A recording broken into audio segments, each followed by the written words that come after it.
आशियाना के अपने कुछ नए मुद्दे होते हैं जिनसे हम सब अपने अपने तरीकों से जूझ रहे होते हैं।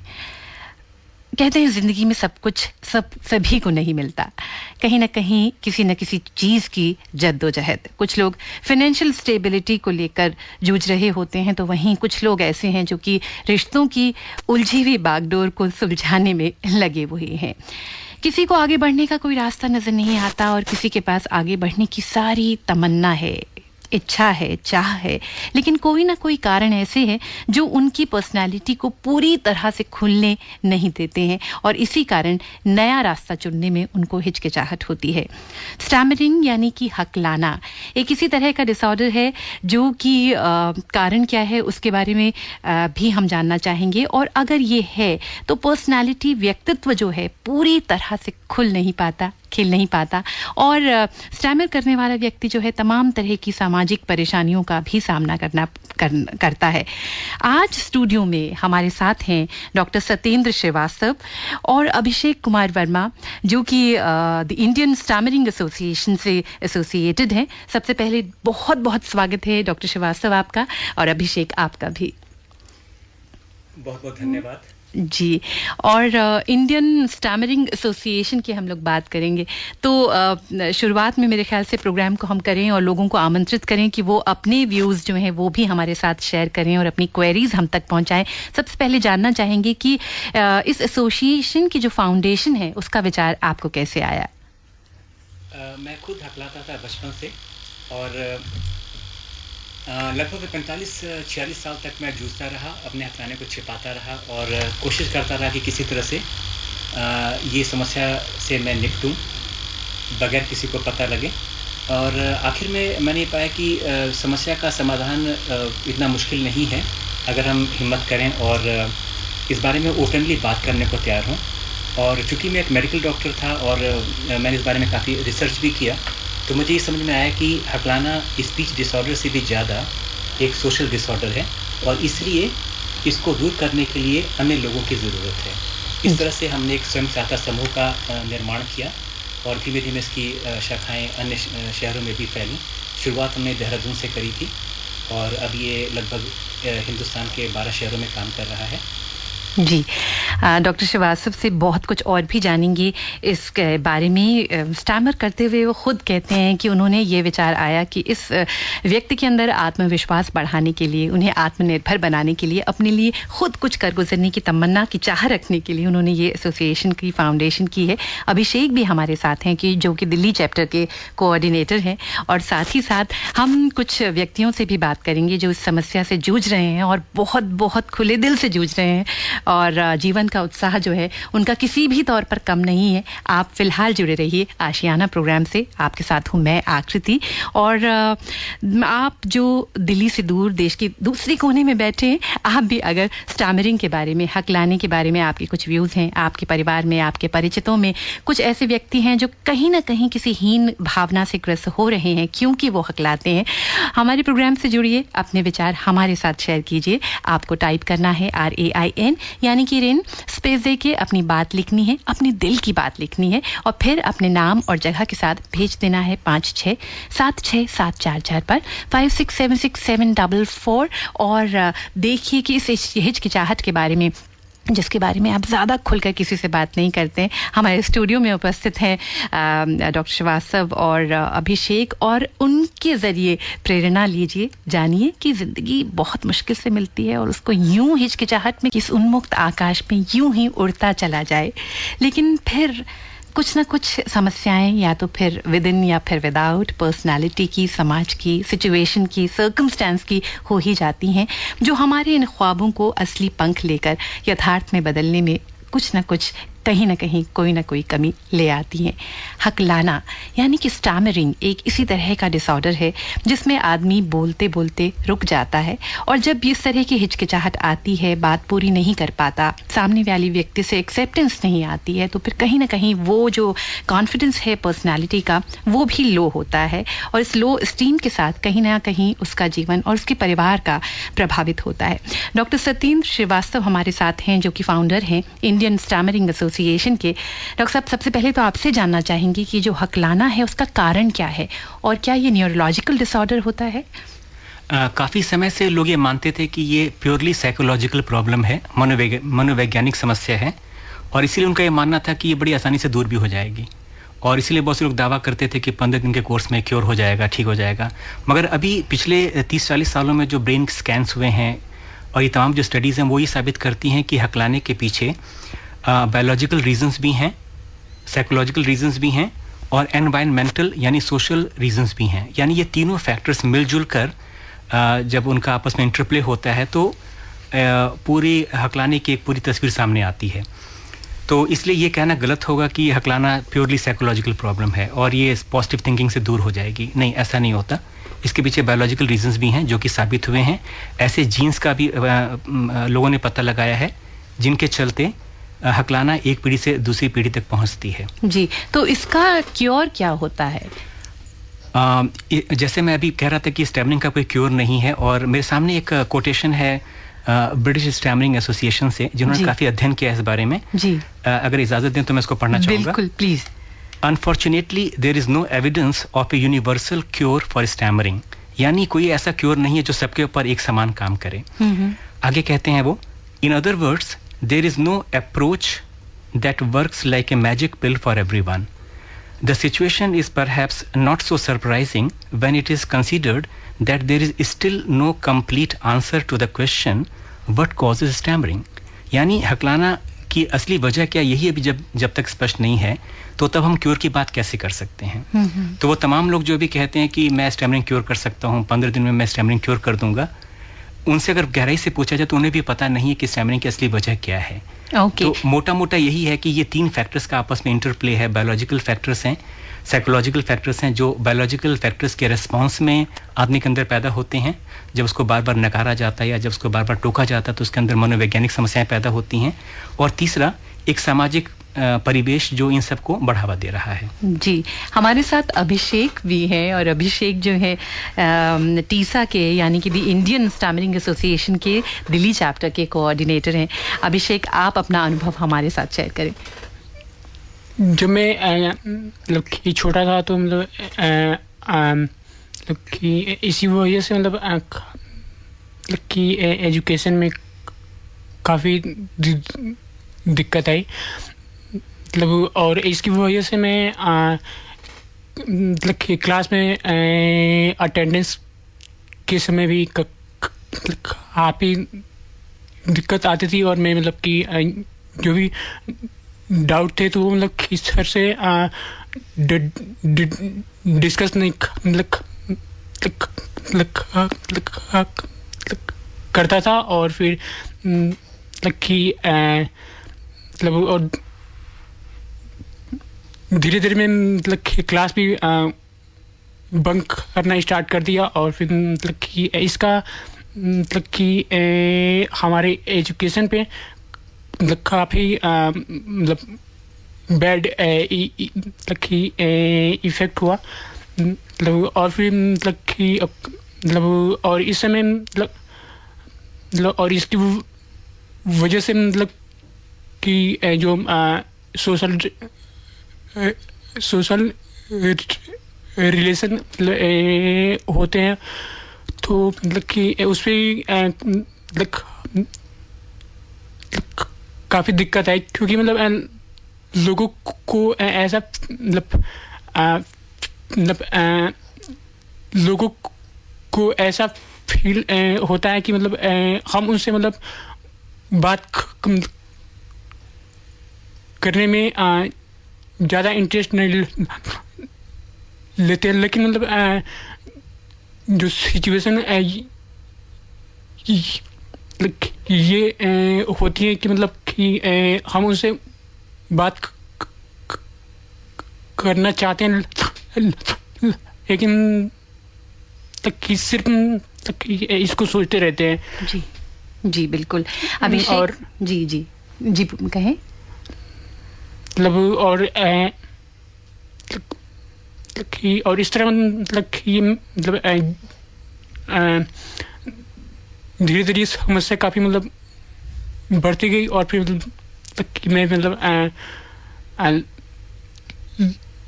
लोगों से बातें करना खत्म कर दिया, मतलब बंद कर दिया बिल्कुल। जी जी जी।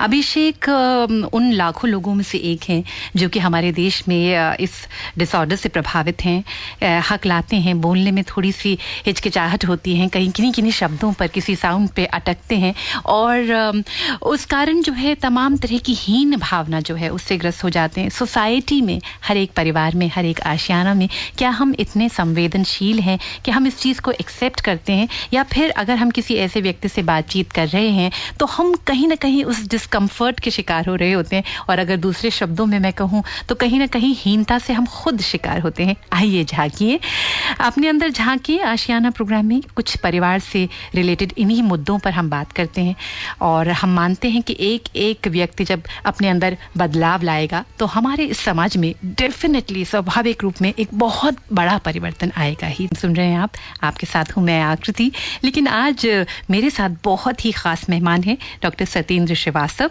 और अभिषेक कुमार वर्मा। आप दोनों ही इंडियन स्टैमरिंग एसोसिएशन से जुड़े हुए हैं और हकलाने वाले व्यक्तियों की जो कहीं ना कहीं किसी न किसी हीन भावना से वो ग्रस्त हो जाते हैं, उनमें आत्मविश्वास जागृत करने के लिए बहुत कुछ काम कर रहे हैं। उन्होंने खुद इन इनहिबिशंस को जो है ओवरकम किया है और उनकी जो अपनी ज़िंदगी जीने की तमन्ना है, एक पॉजिटिविटी है, उससे ना सिर्फ वो खुद एक्सेप्शनली बहुत बढ़िया कर रहे हैं बल्कि लीडिंग बाय एग्जाम्पल जो है दूसरों को भी एक नई रास्ता, एक नया सोच दे रहे हैं।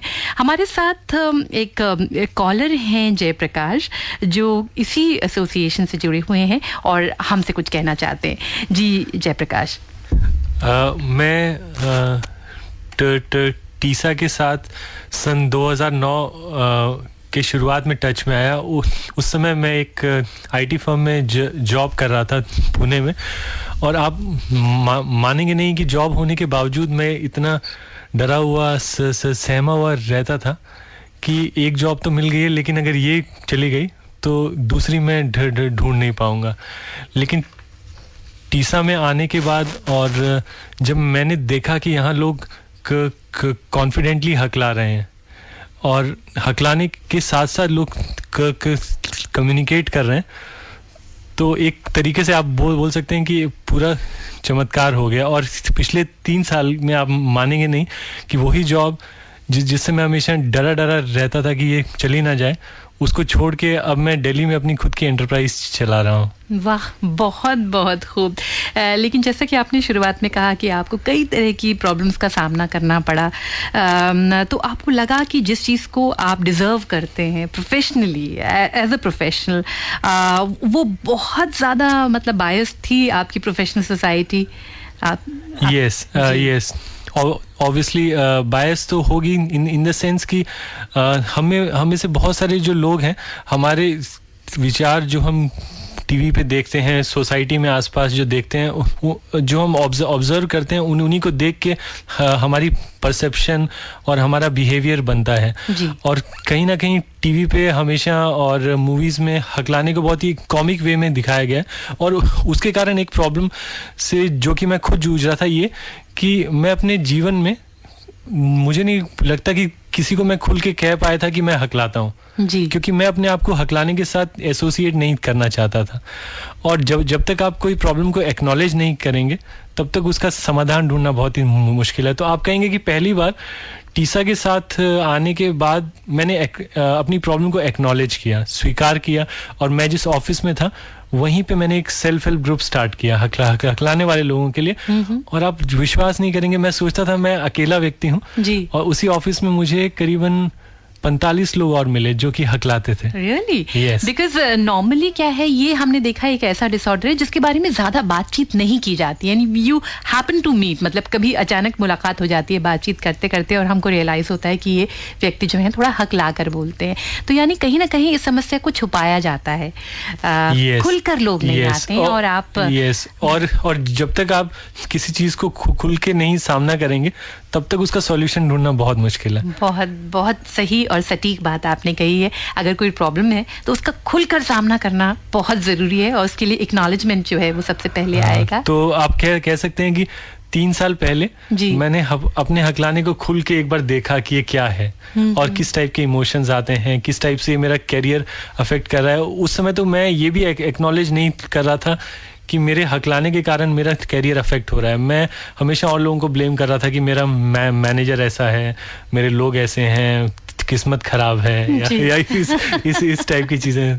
जी बहुत कुछ जान रहे हैं हम। हमारे साथ हैं इंडियन स्टैमरिंग एसोसिएशन टीसा के कुछ लोग, डॉक्टर सत्येंद्र श्रीवास्तव जो कि इस एसोसिएशन के फाउंडर हैं, अभिषेक कुमार वर्मा जो कि इसी एसोसिएशन के दिल्ली चैप्टर के कोऑर्डिनेटर हैं, और फोन लाइन के जरिए हमारे साथ थे जयप्रकाश जो भी इसी एसोसिएशन से जुड़े हुए हैं।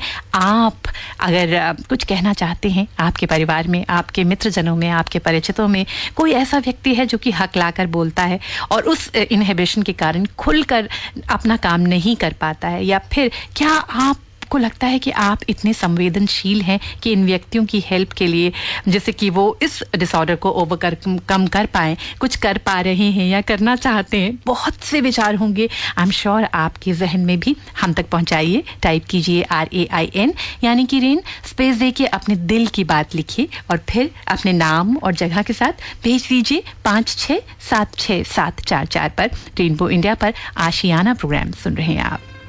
बेहतरीन, बहुत ही एवरग्रीन। मुझे लगता है जितनी बार इस गाने को सुने उतनी ही बार कम लगता है।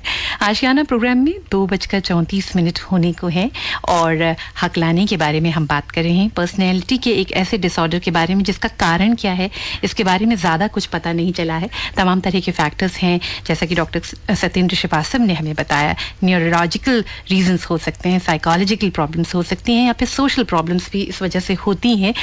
डॉक्टर श्रीवास्तव, आपसे जानना चाहेंगे कि आपने द इंडियन स्टैमरिंग एसोसिएशन की स्थापना की, तो आजकल जो है आप किस तरह से काम करते हैं और किस तरह से मदद करते हैं लोगों की?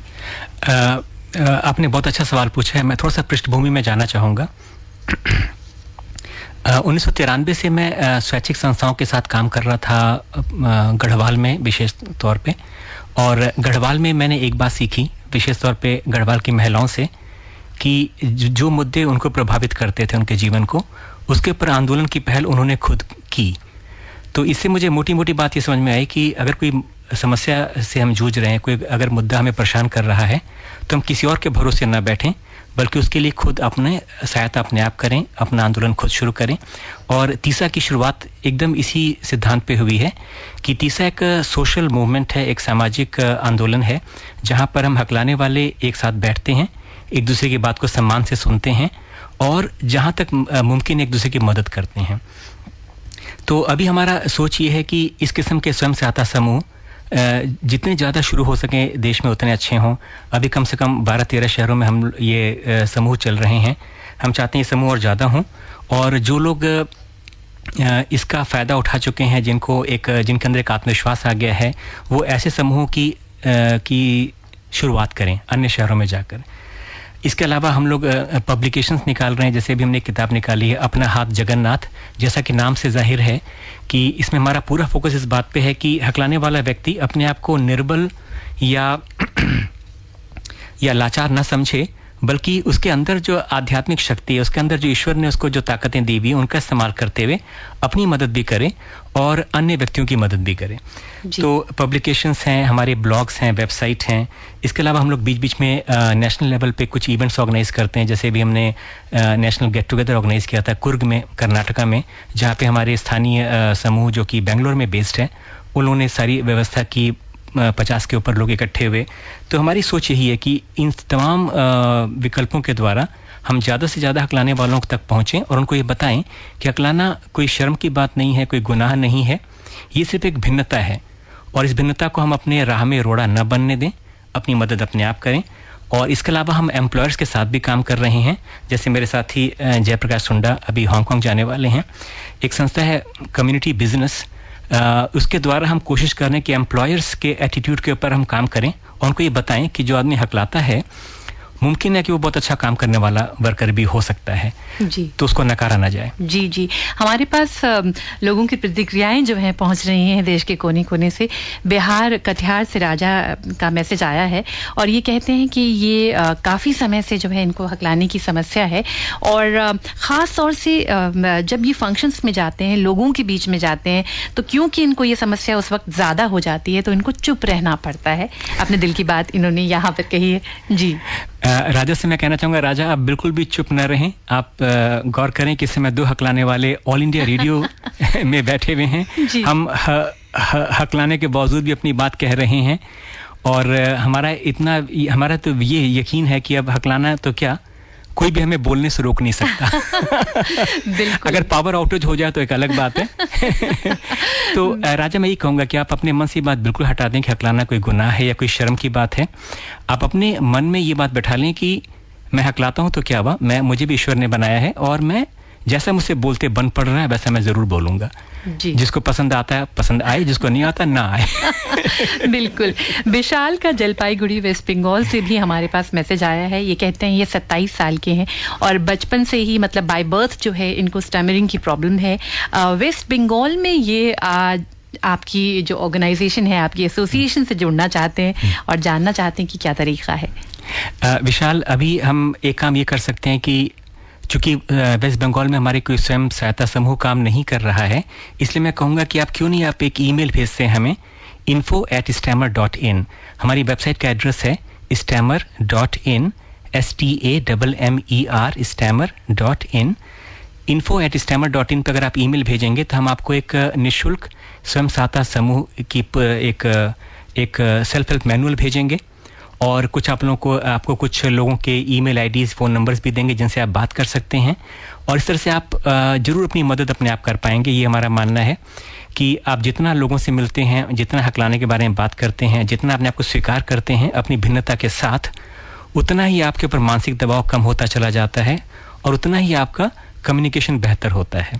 जी, डॉक्टर सत्येंद्र श्रीवास्तव और अभिषेक कुमार वर्मा हमारे साथ हैं, स्टैमरिंग के बारे में बात कर रहे हैं, एक ऐसे डिसऑर्डर के बारे में जिसमें आप हकला कर बात करते हैं और इस वजह से कहीं ना कहीं आपके आत्मविश्वास में कोई ना कोई कमी आती है। आशियाना प्रोग्राम के जरिए हम आपको यही संदेश देना चाहते हैं कि इस डिसऑर्डर को ओवरकम किया जा सकता है। किसी भी तौर पर आप कहीं से कुछ भी कम नहीं है, आप बिल्कुल एक नॉर्मल इंसान की तरह ही हैं और इस आत्मविश्वास को अपने अंदर जागृत कीजिए। जी हाँ, 2:40 होने को हैं और रेनबो इंडिया पर आप सुन रहे हैं आशियाना प्रोग्राम। आशियाना में रहने वाले हर व्यक्ति की पर्सनालिटी में कई तरह की कमियां होती हैं, कुछ फिजिकल होती हैं, कुछ मेंटल चैलेंजेस होते हैं और आपके माहौल में, आपके आसपास यदि इन्हीं चैलेंजेस का सामना करते हुए कुछ लोग हैं, ऐसे में हमारी जिम्मेदारी क्या होती है इन लोगों के प्रति? जिम्मेदारी का मतलब एक अवेयरनेस का है, कुछ ठहर कर कुछ सोचने का है कि कहीं आप इन लोगों के सानिध्य में जब आप इन लोगों से बातचीत करते हैं, इन लोगों को अपनी मजबूरियों से को चैलेंज करता हुआ देखते हैं, तो क्या उस वक्त आप थोड़ा ऑकवर्ड फील करते हैं, कुछ डिस्कम्फर्ट फील करते हैं? और अगर ऐसा है तो मुझे लगता है, ये मेरे पर्सनल विचार हैं, कि ये समस्या जो है वो दूसरे में नहीं लेकिन कहीं ना कहीं हमारे ही अंदर है और ज़रूरत है कि हम अपने अंदर झांक कर देखें कि कहीं कुछ मुद्दों की गांठें बहुत उलझाकर हमने ही अपने अंदर तो नहीं रख दी हैं या फिर सामने दिखाई दे रही हैं, हम देखना नहीं चाहते हैं। जी हाँ, लोगों को उनकी इंडिविजुअलिटी के साथ एक्सेप्ट ना करने की जो हमारी असमर्थता है कहीं ना कहीं इशारा करती है हमारी ज़िंदगी के उन मुद्दों की ओर जिनको हम अपनी इनएबिलिटी के कारण डील नहीं कर पा रहे हैं। 2:45 हो चुके हैं। आशियाना प्रोग्राम में आपके साथ हूँ मैं आकृति, लेकिन हमारे खास मेहमान हैं प्रोग्राम में द इंडियन स्टैमरिंग एसोसिएशन के फाउंडर डॉक्टर सत्येंद्र श्रीवास्तव और साथ ही साथ इसी एसोसिएशन के दिल्ली चैप्टर के कोऑर्डिनेटर अभिषेक कुमार वर्मा। अभिषेक, पहले तो आपसे ये जानना चाहेंगे हम कि आप स्टैमर करते हैं, यंग हैं, मेरे सामने बैठे हैं, बहुत युवा है, तो जॉब जो है वो आप कर रहे हैं, कहीं किसी ऑर्गेनाइजेशन से जुड़े हुए हैं प्रोफेशनली? जी, जॉब कर रहे थे लेकिन छोड़ के और फिर उससे अच्छी जॉब सर्च करने की कोशिश कर रहे हैं। हाँ हाँ, तो ये जो आपकी कोशिश है कितनी आसान है और कितनी मुश्किल? जी मतलब कि ऐसे अगर मतलब एज मतलब किसी भी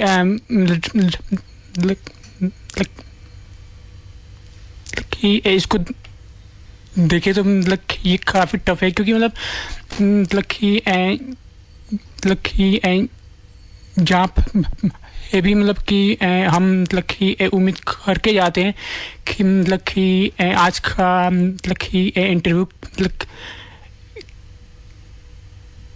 क्लियर करके आएंगे, तो फिर मतलब कि वहाँ पे मतलब कि बिल्कुल बोल ही नहीं पाते जी।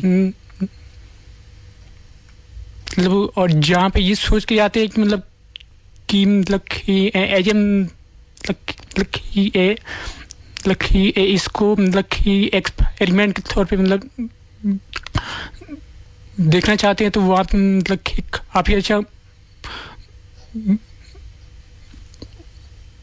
बोलते हैं, फिर भी मतलब कि वो आप मतलब कि उसको मतलब काफी अच्छा बोलने के बाद मतलब कि उसको मतलब टेक्निकली मतलब कि आंसर नहीं कर पाते, फिर मतलब कि आके मतलब और एनालिसिस मतलब करना होता है कि मतलब कि हमने क्या गलती की है। जी जी जी। तो हकलानी की वजह से अभिषेक का कहना है कि कई तरह की समस्या होती हैं, लेकिन हार नहीं मानते हैं, आकर एनालिसिस करते हैं, कहाँ क्या चीज़ कन्वे वो नहीं कर पाए और कोशिश जो है बार बार करते हैं। हमारे कॉलर जो कि जयप्रकाश थे, उन्होंने भी हमें ये बताया था कि कैसे एक बहुत ही बढ़िया IT फर्म में वो काम कर रहे हैं और पूरी तरह से एक्नॉलेजमेंट उनको मिला है, एप्रिसिएशन मिला है अपने काम की वजह से और अपने कॉन्फिडेंस की वजह से। डॉक्टर श्रीवास्तव, आपसे जानना चाहेंगे कि हम लोग जो कि अभिषेक जैसे लोगों के साथ जब बात कर रहे होते हैं, तो उस वक्त हम लोगों को क्या ध्यान रखना चाहिए? ये बहुत ही वैलिड सवाल है, क्योंकि नॉर्मली लोग जो हैं they are not prepared for a encounter like that. जी जी। और इसलिए कई बार क्या होता है कि they simply follow their gut reactions, और एक गट रिएक्शन है आंखें फेर लेना। उनको लगता है कि हकलाना एक बड़ी अजीब सी चीज़ है, बड़ी ख़राब सी चीज़ है, वो उसको देख नहीं पाएंगे, उसको बर्दाश्त नहीं कर पाएंगे। तो ये जो गट रिएक्शन है, इनसे ऊपर उठकर मैं निवेदन करूंगा सुनने वालों को कि अगर आप कभी किसी हकलाने वाले से बात करें तो ये 3-4 बातें इनको ध्यान में रखें। बहुत ही आसान है ये, इसको आप बड़े आराम से कर सकते हैं। नंबर 1, आई कॉन्टेक्ट ना तोड़ें, यानी निगाहें न फेरें।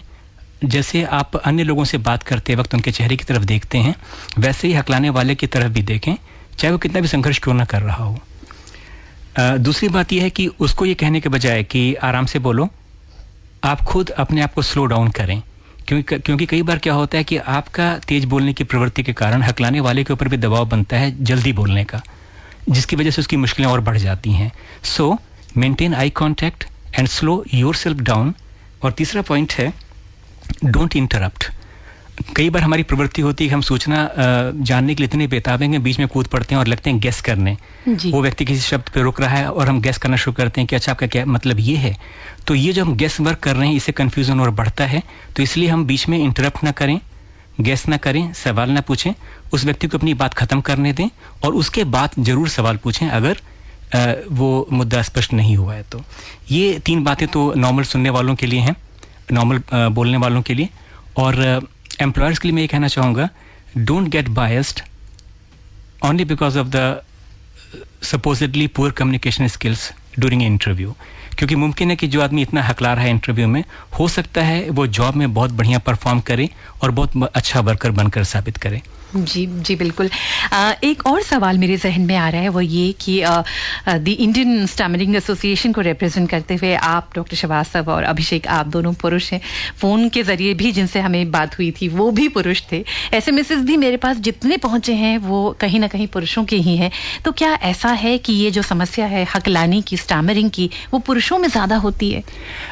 एक्चुअली क्या है कि स्टैमरर्स में अगर हम देखें जेंडर रेशियो, तो अगर 4 पुरुष हकलाते हैं तो एक महिला हकलाती होगी।